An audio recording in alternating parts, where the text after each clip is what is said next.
Digital Audio Health by Simatrax.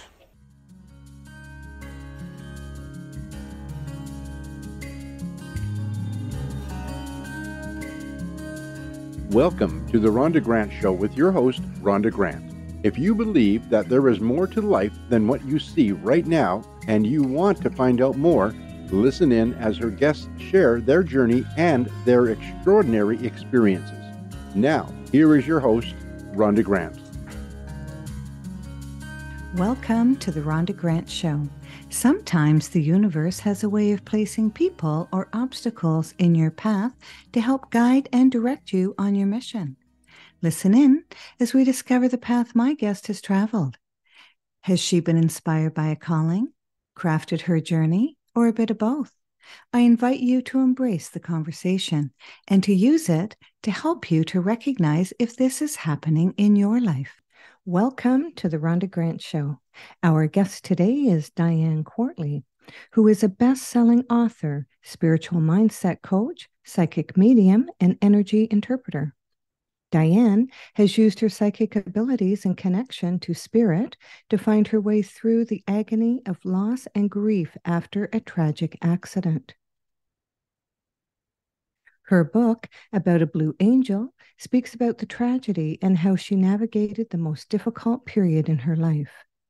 Hers is a story that will no doubt take you on a powerful journey and perhaps even bring you a little comfort, peace, and understanding while processing the loss of a loved one. Welcome to the Rhonda Grant Show, Diane. Hello, it's great to be here. Yes, it's wonderful to see you again. Tell the audience a little bit about yourself, where you grew up, and what your passions were. Well, I was born in northern Alberta, Canada, and I was always interested in a variety of things. I think like everybody else growing up, I, just moved through life exploring all different kinds of things. I was always a very creative child and loved to draw and paint and do all sorts of artwork, and I love to write. I'm a big writer. I like to write my thoughts. I like to journal. I like to write blogs and blurbs and just write. I love to write. So I love the written word, and I'm always fascinated by how we can change words to mean different things. So I'm really, really love writing and reading. I think I read 2 or 3 books a week, novels a week when I was a teenager and a preteen. I started very early, so I love to read everything and just really interested person. So yeah, that's sort of who I am. I'm a mom, 3 sons, 2 living and 1 non-physical. I'm a wife. My husband and I just had our 34th wedding anniversary. Beautiful. And yeah, so enjoying life. I'm really enjoying my life. I'm exploring. I'm a medium. I'm an author. I wrote a book and self-published that, and I'm looking to do another one soon. Yes. And how did you end up getting interested in the spiritualness of the human being?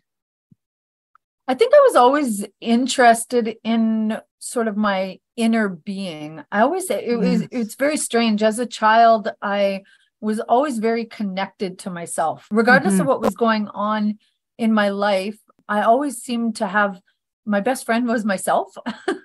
I could always go within and have conversations and be okay spending time with myself. Not that I was an introvert, but I really, really enjoyed just spending time by myself and in nature. I grew up on a farm, so it was easy to go for walks and just be by myself. And so I've always been really interested in that inner part of me and what made me tick, I guess, and explore that. But as far as the mediumship, I didn't get into that until I was an adult or at a conscious level, I should say, because, as a child, I was a medium and didn't know it, or very psychic and didn't know it. Did you think that other people were made up like you were, and you knew things, and you thought other people knew things as well, and you didn't realize until later that you were gifted? Well, two things. I really don't feel, I don't like to call it a gift. I feel like we can gain skills from it, and we can certainly polish skills of our character, but I don't know. I just, something about the word gifted kind of rubs me wrong with it. I just feel like I'm very skilled at what I do because I pay attention to it and I'm very focused on it. And I believe anybody can do it. Dog going crazy that never ever barks. So I don't know what's going on. Must be spirit. But sorry. Abilities. My abilities, they just, I always knew that I knew things. Hard being a child that grew up being a know-it-all. It wasn't a fun thing to be around people and just know things sometimes. And they always sort of look at me like, why would you say that? Or, as an adult, certainly as I got older, people would say, why are you always the devil's advocate? When I'm on the school board or the hockey board, but I could see sort of 3 steps ahead of people, or hidden agendas, or why people were doing things. And I just couldn't understand why other people couldn't see them, because I just thought everybody could. When you're born with something like that, you don't recognize that other people can't, and you don't question it because you just assume that everybody can do the same thing, or can, see spirit, or just have this inner knowing, because it's such a part of you that you don't separate it from yourself. It is just who you are. So I always had that. Yes. And I thought that everyone had special abilities, the ability to see what others didn't see, hear what others people didn't hear. And actually, Dean Radin, who is the chief scientist of the Noetic Institute, has done a study, and it's a preliminary study, but they thought that people who had these types of abilities were going to show up. But what happened is we are the norm, and there are people who do not have these abilities. And I remember being excited about it when I read it, and I called my sister, Roxanne, who's my stepsister, or half sister. I shouldn't say stepsister. She's my half sister. And I let her know that it was okay that she didn't have intuitions, and she didn't have gut feelings, and she didn't have precognitive dreaming, because she lacked that G node, I think it's called. And so everybody doesn't have this. And I went through life thinking that people did have it. And did you think that everybody had it and they just weren't using it or developing it? Well, regardless of what the science says, I guess, and this is where I kind of differ, I do believe that everybody can connect, because we can all connect to our source. We can all connect to God. We can all connect to our creator. So our ability to connect can be where I talk about the skill, right? I like to use the analogy of singing. Some people sing naturally. Some people can be taught technically. Some people, don't sing well at all, but they can still make noise. So I kind of, think of it like that we all have the ability to connect with our inner being. So we all have the ability to connect with source and with God. So that's what I mean about, we can all do this. And it's not something outside of us. It's something that we all have the innate right, and genetics aside, I think that we all, being spiritual beings, we all have the ability to connect. It's just at what skill level we do that, whether we, do it technically, whether we can put focus into it and learn how to do it really well, or it comes more naturally to us. I think that's where the gift comes, right? It's more of a natural gift than somebody that can learn it technically. But I believe everybody has the ability to do it at a certain level. Some people are just built differently. Some people, go through life sort of just reacting rather than creating. And some people are very conscious of their thoughts and what they're creating in their lives. So, we all have the ability to connect. It's just at what level we choose to, and at what level sort of whether it's our past lives or our environment in this lifetime, whatever the choices we've made have brought us to a specific level of understanding and connection. I think that's where it differs.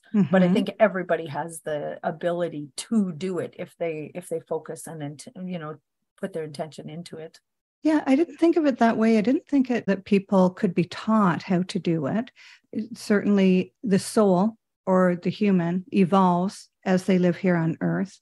The longer they're here, the more in touch they seem to be with their higher self or their soul self or soul being. And I think that a lot of it has to do with when those intuitions come to you is that you are paying attention and that you write them down. They attributed it to, I'm trying to think of the Inquisition, is because what happens because I thought the Inquisition went on for 100 years. I guess it went on for a few hundred years. But what happens is the genetics of the body changes because you're so frightened, and you're frightened for your life. And so you lose that, because if you were caught saying anything that seems to be that normal people don't know, then you could actually be accused as being a witch or warlock. And I guess warlocks were even burned at the stake as well. And so it was a sort of, fight or fright sort of situation that they were in. And so then the evolution of the human beings on the planet at that time evolved without it over, decades and hundreds of years. And this was what they had attributed the group that did not have the genoid. That was, I think I'm saying that right. I hope I am. But, and I believe it. And I think that, with anything, we don't know everything. And so we need to be taught, and we need to go to workshops and all sorts of things in order to expand any ability that we may have. Very interesting. And so do you work in mediumship?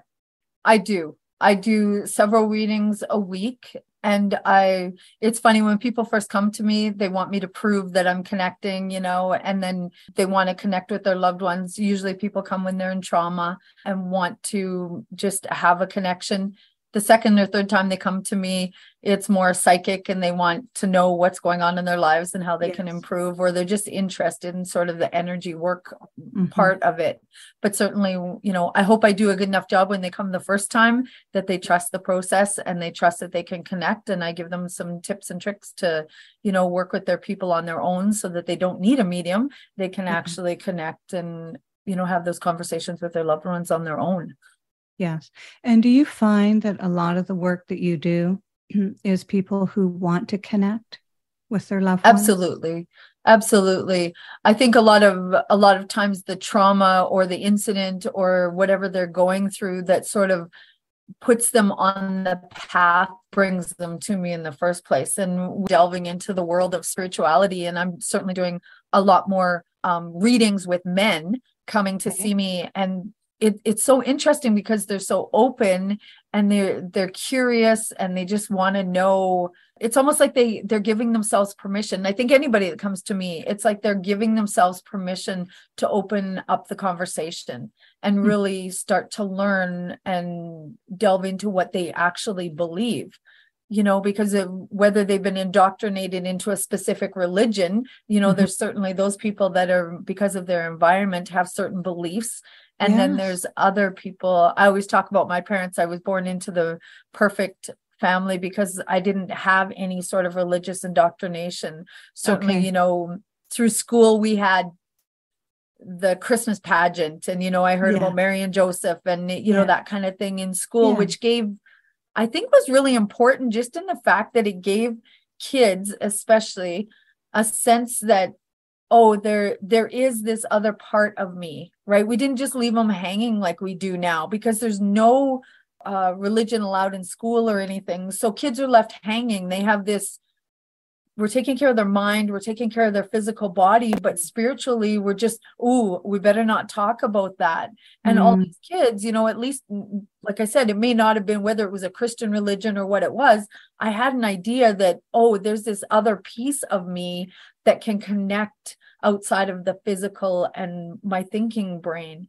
And I think we've lost that a little bit. So I think that's why people are really reaching for a spiritual path, because they're going, there is something else here, and kids especially know that there's something else within them that's trying to express it themselves.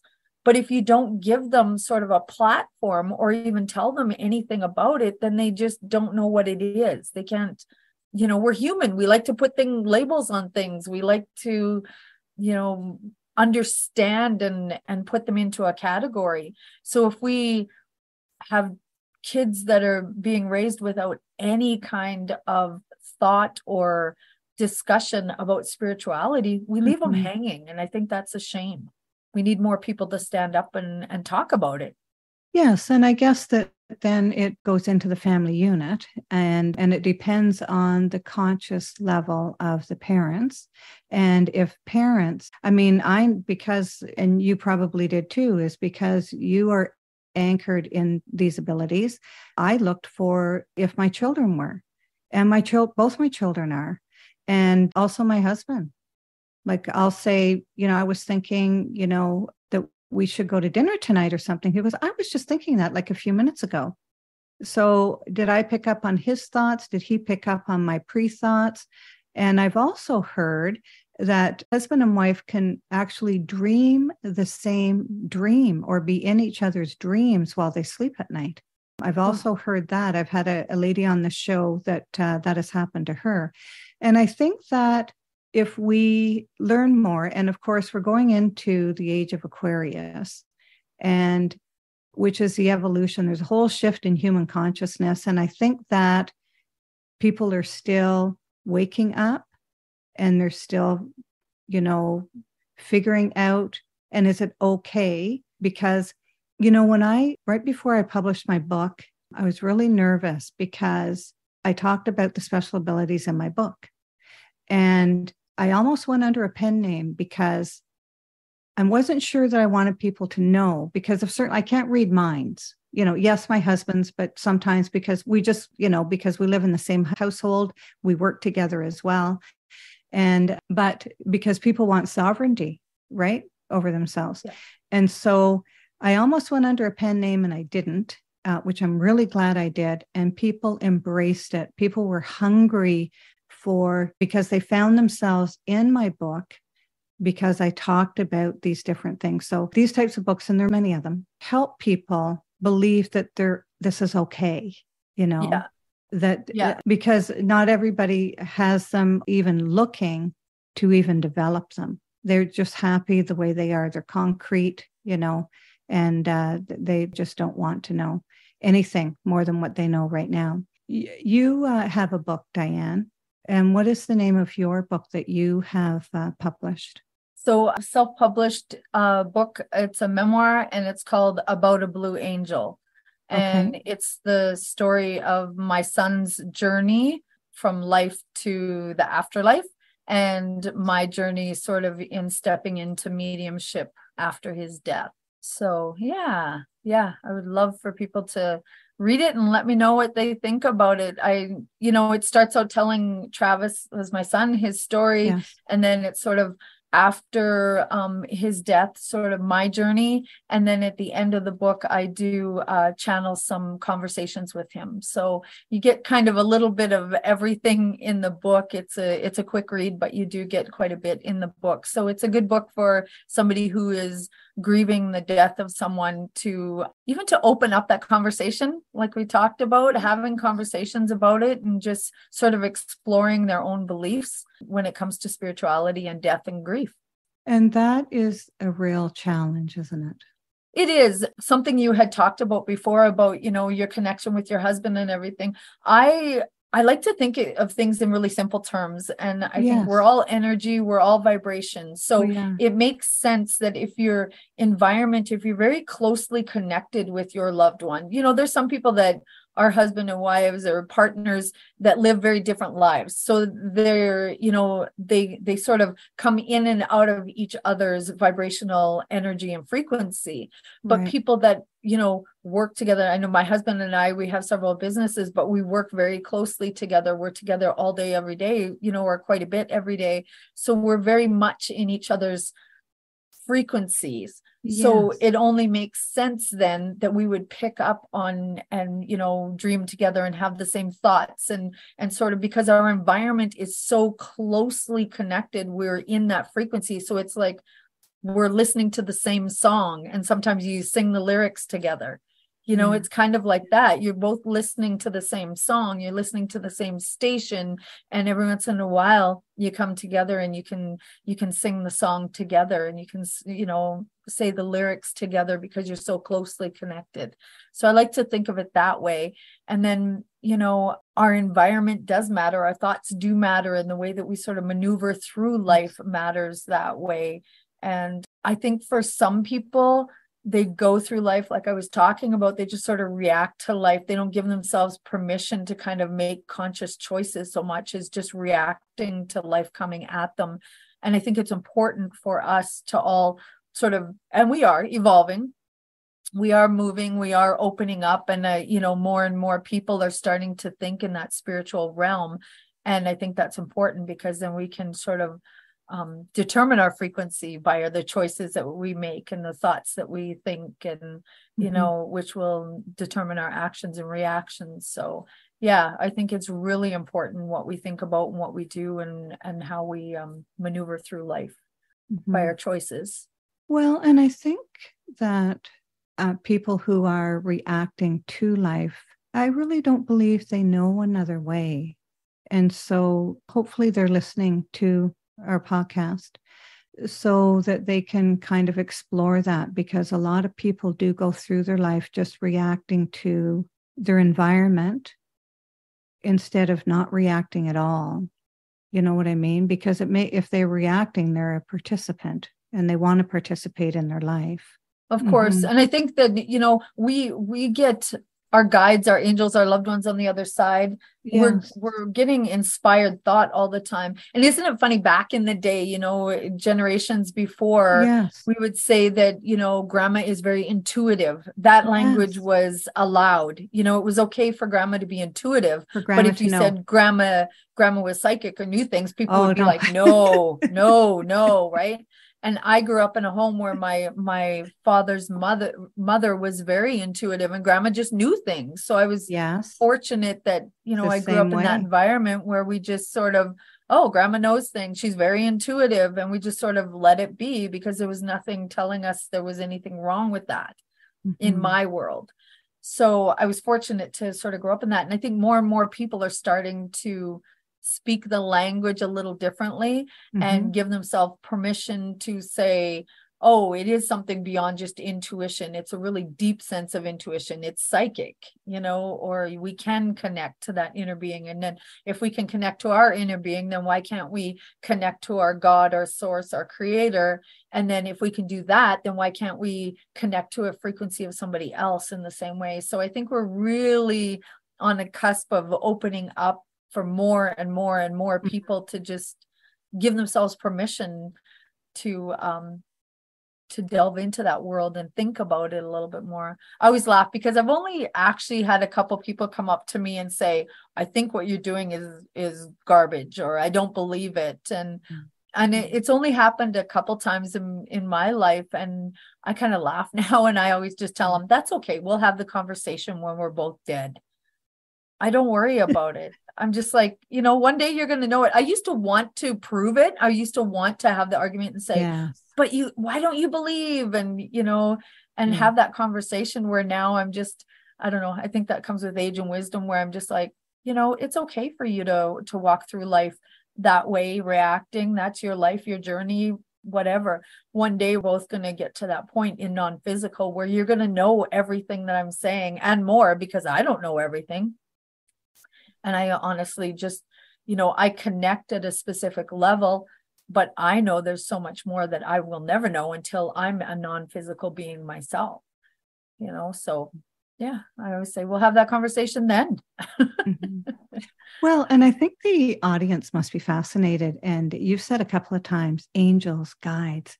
Tell us more about that, because I can just imagine that there's people just hungry for that and just want to know, what do you mean by that? And where are they? And how do I connect? Well, okay. So going back, I guess I did connect with angels and guides before I connected with what I recognized as my people on the other side, my son or, other relatives. I saw angels. I was very connected to guides. I actually sat down. I did a meditation one time, and I sat down and I envisioned this big round oval table in a hall. And I invited my guides to come and sit with me and introduce themselves.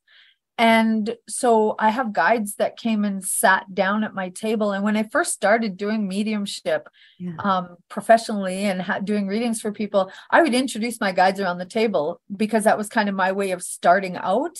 And I would, and the people sitting across from me would just be fascinated by that. I'd say, oh, and here comes this, angel. And I would have angels and guides. I had a guide named Donald.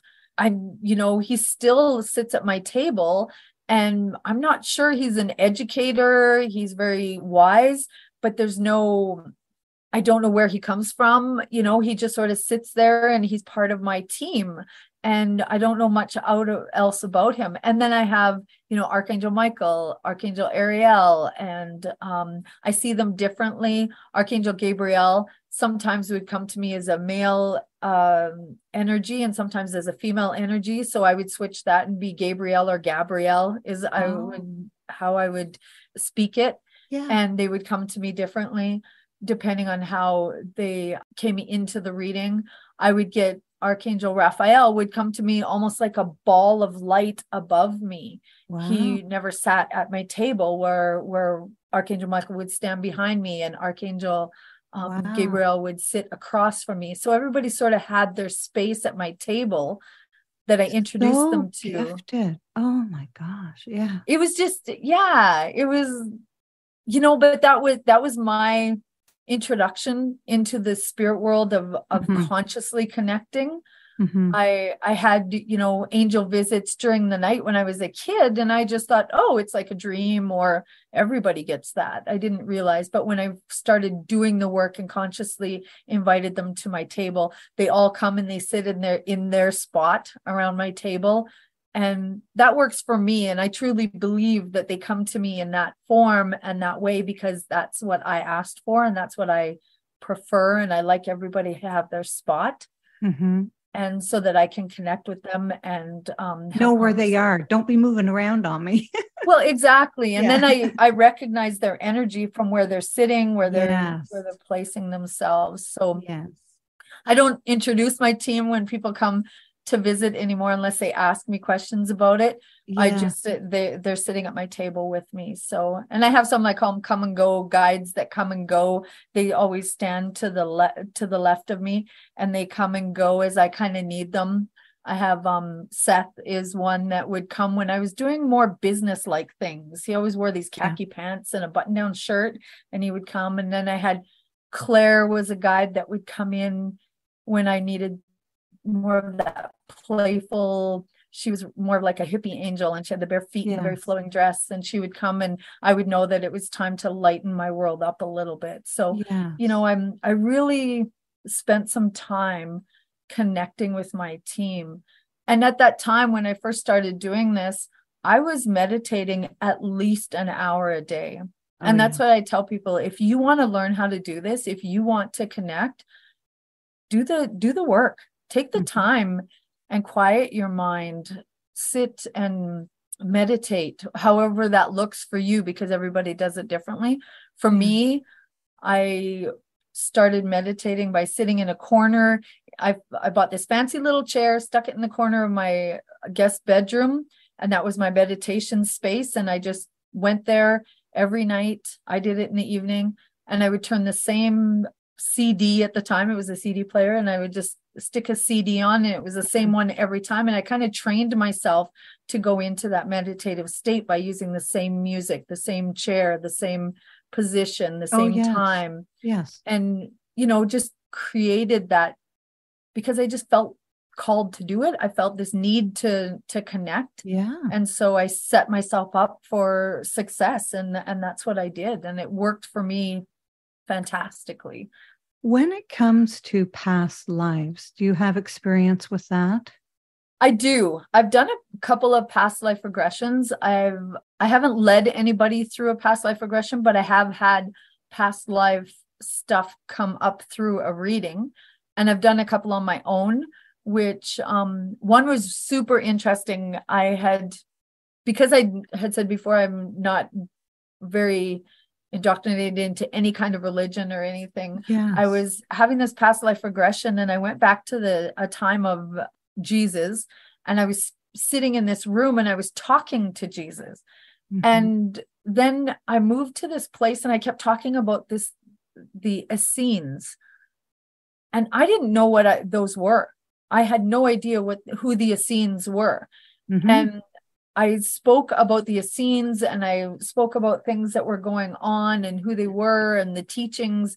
And this friend of mine that was running me through this past life regression was just like, wow, that's really interesting. And she's taking notes. And afterwards we talked about it, and I Mhm. looked it up, and there was a time in history where Jesus and the Essenes, there's even a book called Jesus and the Essenes, and I'd Oh. never heard of it before. Fantastic. Yeah. So, I have had experiences with past lives, but when I sat in meditation and asked my guides about past lives, because I was really interested in how that worked, Mhm. how we bring ourselves forward into different lifetimes. And not that I have it totally figured out, but I truly believe that we come through different lifetimes, and we bring with us, of course, the skills and different things that are sort of we can bring through consciously with us from lifetime to lifetime. But I think it's more that we connect with source energy. So we connect with through source, depending on what our vibration and our frequency is at the time. So Okay. I may connect to a past life that I had, but I can just as easily connect to a past life that somebody else has had, Okay. depending on my frequency, depending on Okay. where I'm focusing my attention. So I look at it more like that, right? Like that. Okay.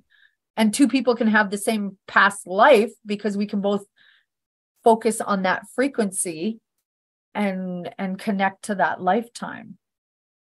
So I believe we have the ability to do that, or I believe that, consciously we can do that. We can tune our station to whatever frequency we choose to. So whether it's a past life that I actually lived as a human, or I'm just connecting to somebody else's past life, I think we have the ability to kind of focus into Oh, either I of get it. those. I get it. I see Yeah. what you're saying. Yes. So sometimes Mhm. we think it's our past life, but really we're just tuning into, just like myself as a medium. If somebody comes to see me, Yeah. I'm connecting to their loved ones. I may not have even known their loved ones, but I'm connecting to their frequency, and I'm not Right. doing it direct to them. I'm doing it through source energy, through, creator God. I'm connecting with them through my frequency, through creator, not Mhm. directly to the person. So I can do that to a past life just as easily. Why do you think that we come back here to Earth? To To expand, expand? to grow, to evolve, to expand consciousness, expand source, because energy we know doesn't die. It can change, but it doesn't die. It doesn't quit. It doesn't end.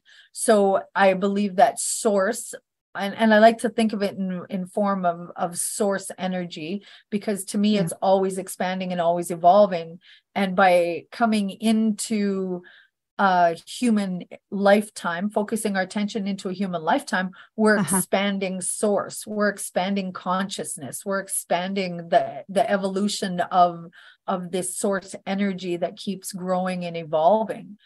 And it's through our messy human lives that we do that, right? It's like, it's hard to stand in a room of light and see anything if it's just all light. You have to have shadow, you have to have depth, you have to have darkness to show the depth of things. So, and to create different thought patterns and to evolve, life has to get messy. So I think that's why we come into human existence, to evolve, to mess things up, to have new thoughts and create new things that will then in turn expand consciousness and expand source energy, which is always building on itself and evolving. Mm-hmm. I hope that made sense. Yeah, it certainly does. And, I was just, as we talked before the show, I interviewed Dr. Etta D. Jackson yesterday. And she says that the soul for your journey here, for your evolutionary journey, your soul will nudge you, or spirit will nudge you into your next step. And if you don't listen, you're going to get a bigger nudge and a bigger nudge and, a really big nudge. And what it is, it's moving the human consciousness, and specifically some people more than others forward. Our teachers like yourself, our people who are helping other people. Those are the people that are being sort of guided and asked to do more and to teach more and to share. And I mean, that's what podcasting is about. I mean, the information age is at lightning speed at this point, because all the podcasters in the world that are having conversations with people like you all over the world, and the listening audience are listening, and they are starting to wake up a little bit and a little bit at a time. Do you agree with that? Absolutely. Absolutely. I think as we have these conversations, it gives more and more people room to have the conversations. And, for certainly this conversation that we're having today is expanding consciousness just by throwing out different ideas, whether I'm right or wrong, throwing out ideas that other people are grabbing onto, and then they can expand consciousness by having their own thoughts and creating their own frequency going forward. And, as far as being guided, I truly believe, yes, we're being guided along our path, but we have free will. So I don't believe in a predetermined path so much as we choose our environment that we come into. We choose the lifetime. We choose the time, the environment, the people that we surround ourselves with. So our environment, what parents we come into, we choose that, knowing full well that when we get here, that we have free will. So from there, we're plugging in our own GPS coordinates. So, it's like, okay, let's go and let's have fun and let's do this and let's see what happens, knowing all the time that regardless of what happens, we're going to be able to focus our attention back into non-physical and, expand and know and evolve from the experience we had, regardless of what the experience is. Because I think we know when we come into it that it's not going to be all love and light. We wouldn't come into a physical body. Yeah. We wouldn't come into a physical body if we just wanted all love and light, because why not just stay with source? We know there's going to be some messy bits. We know that life is going to throw some curveballs. That's why we come here. Some people want to do it gently and choose to go through life, expanding through thought in a safe space. And some people come in, rushing in with both feet and expand their consciousness and expand the consciousness of the universe through major changes and traumas and events and things like that. So I think it's kind of like, if you think about movies, myself, I'm very conscious of what I see, what I feel, what I think about, what I hear. So I don't go to like scary movies. I don't like scary movies. I don't like horror movies. I don't like to see. Oh, I don't like that either. Yeah, I don't like to see that. Some people love it. Some people will go to a movie to be scared to death, walking out feeling that adrenaline rush. So we all expand in different ways. So that person is expanding just as much or more than I am in my safe little bubble. They're adding to the consciousness as well. Yeah. Well, you're expanding differently. You're expanding in two different routes is how I see that. And there's many different routes that you can take. But, and I'm really glad that you brought that up, because I scare easily. And I'll check with somebody even before I'll see a movie and say, do you think it'll scare me? Because I don't even want to get to the point that it's scary and then shut it off. Like, I don't even want to get to that point. And my best gauge is my daughter, because she sees a lot of scary stuff and she knows that I am really, because my soul is not comfortable with that. And I really am not comfortable in my body when I'm scared to death like that. And even Jaws scared me. And I mean, that was the first really scary movie that ever came out. And I was terrified. And I was terrified forever after that. You know? So, but I really like what you're talking about. You're so candid, and I love that. But, you know, it also gives other people permission. I mean, you're using words here and ideas and feelings that people are saying probably, I feel that way too. And I didn't really know that that's what that was. And so you've really opened up a big portal here for people to give people permission that it's okay to feel. So it's okay to be too afraid to go to movies that are scary. I really appreciate that. Is there anything else that you can talk to us about? I guess that what I'm wondering is that when our soul leaves here and it goes away, it goes somewhere else, the energy just goes somewhere else. And as a medium, you help people tap into that type of energy. Now, do you get, when you're with that person and speaking with that person, do you get like an energy, like an intuition about that person to convey to the person that you're talking to? Like, how does that work? Well, people come to me in a couple different ways. A good way to describe it is, so my son, Travis, that passed, he was 6 years old when he passed. So sometimes I can connect with him as that 6-year-old. It's like he sits on my lap. I can feel him. I can smell him. I can, you know, and he was nonverbal at the time, but I can hear him. I can, you know, rub his nose. And I just sort of have that sense that he's my little boy right here. Yeah. When I work with him, because he comes to work with me, he stands behind me as he would be kind of now, which is like he would be 30 years old now. Yeah. So he stands sort of as a young man behind me and sort of guides me, and we can have a conversation in that respect. And then I can also feel him as this teacher, as this elder, and he stands sort of to my right in front of me, to my right a bit, and he's very wise and evolved, and he's very spirit driven, and he's just he's like a teacher or a mentor. Now, I can still recognize that it's Travis because I feel his energy and I know it's him, but he comes to me in these different ways. The same happens when, and certainly who he is now is probably that wizened spiritual teacher, mentor, that's probably closest to who he is now as the expanded being in the non-physical. So when I connect with people during a reading, I connect with them and their personality of who they were, because if they come to me and I connect to them as who they are now, you wouldn't recognize them. Because they, as soon as our physical body and our spiritual body separate, we become love and light. We let go of all the emotional human, you know, guilt and anger and worry and doubt and boredom and all the emotions that we have as human beings.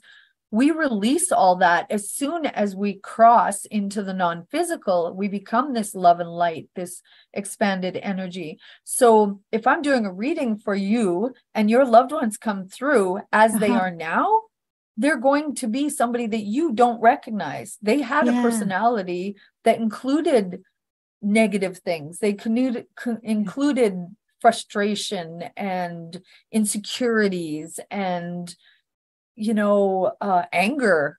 You know, there was some people that were not nice as human forms. You know, there's all these things that make them the personality they were as a human. So they will come through to me with that personality to start with. And then from there, they sort of move into a space of that expanded being that they are. And that's usually towards the end of a reading where the message comes in. It comes from that more expanded, this is who they are now. All of that they were, plus. Yeah. this expanded version of who they are. So I get kind of both in a reading. Nice. Yeah. And that way you can feel like I'm talking to, which I am. I'm talking to your uncle or your father or your mother or whoever they were, but they have to show me their personality of who they were before we can go to who they are fully now. Yeah. They just have to give me that impression or impress upon me who they were so that we can validate and let people know, yes, this is who I have. Yeah, exactly. You're listening to the Rhonda Grant Show right now, whose podcast has been treated with digital audio health by my sponsor, Symatrax. And today I am speaking with Diane Quartly. Diane, can you let the people know where they may reach you if they want to? Do you have a website, how they may purchase your book?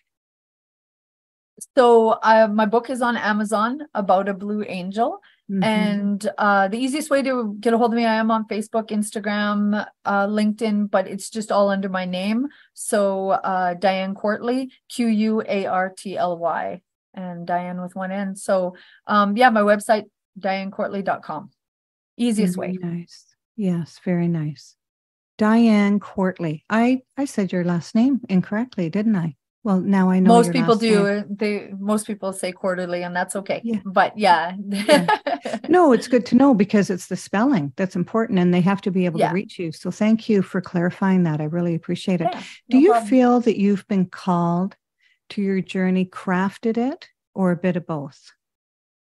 A bit of both. I think we're all called along on our journey. I think we are all called forward by guides and angels. I think we're all called to always move forward. So we're always called forward by source energy to expand and evolve. So yes, I believe that I was called forward. My personality, who I am, what I'm interested in, has all inspired me along this path to the mediumship. Certainly the events that have happened in my life and have sort of pushed me in that direction a little bit, but I think that's true for everybody. The events and the incidents and the traumas and the just life unfolding happening is sort of what directs us on our path or inspires us forward on our path in whatever direction we choose to take. But I believe that it's our choice, right? I could have ignored the calling. I could have ignored all the inspiration to move forward on my path in this direction. Certainly there's time, when you have conversations that I can go one way or another and I choose and no way's wrong. So yeah, I believe that we're all sort of called forward, and I'm loving the way I'm being called. Yeah. And it takes courage to step into the calling. I think in some ways it does, but I don't know. For me, I just find when I'm connected and I'm moving forward the way that feels right, it doesn't feel that difficult. I jumped in with both feet and I thought, I love this so much. And it feels so right to me that it would almost feel more difficult to not do it, to not go forward. And I was fortunate when my son did pass, that I was in the room when his soul left his body. And I thank God for that gift of being able to see him leave his physical body and have that experience in the room when it happened. And I believe that I was given that gift because I am that person that wants proof. I am that person that just, I wouldn't have been able to do the work I'm doing now had I not had that experience, because I can stand in front of anybody and say, yes, there is life after death. Yes, we continue on. Yes, there's just no doubt. And I never have to think about it in any other way than this absolutely is a truth. We do continue on. And it was because of that experience that I'm able to do that. And I think that's why it's easy for me to stand and say, I don't care what you think. I know this to be true. I know that we continue on. I know that our spirit. Well, you're convicted because of your experience. Yeah.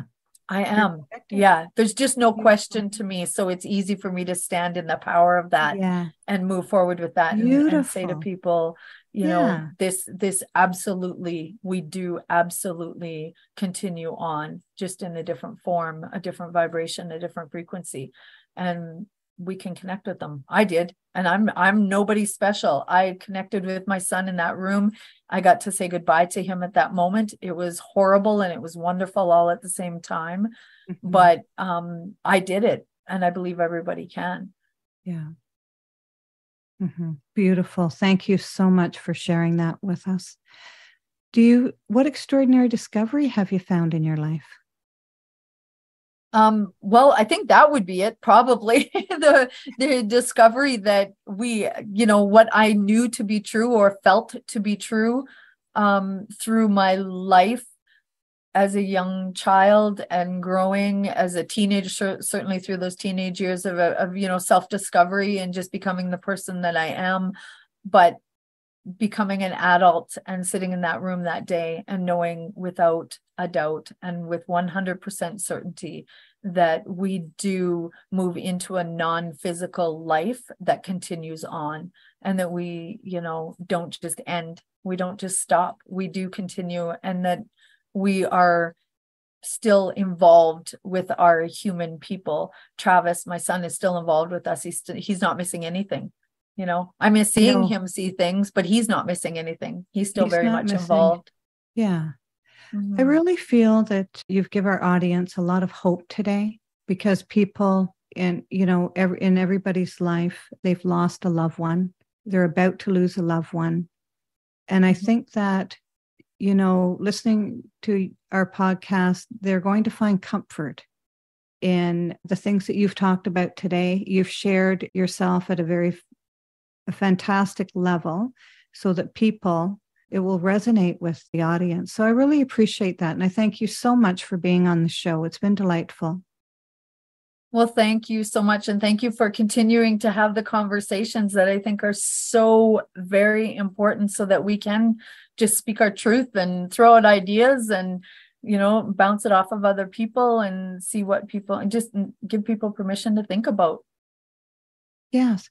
And also that you can connect with others who have the same gifts that you do. I know you don't like that word, or the same abilities that you do, or anchored in the energies that you are.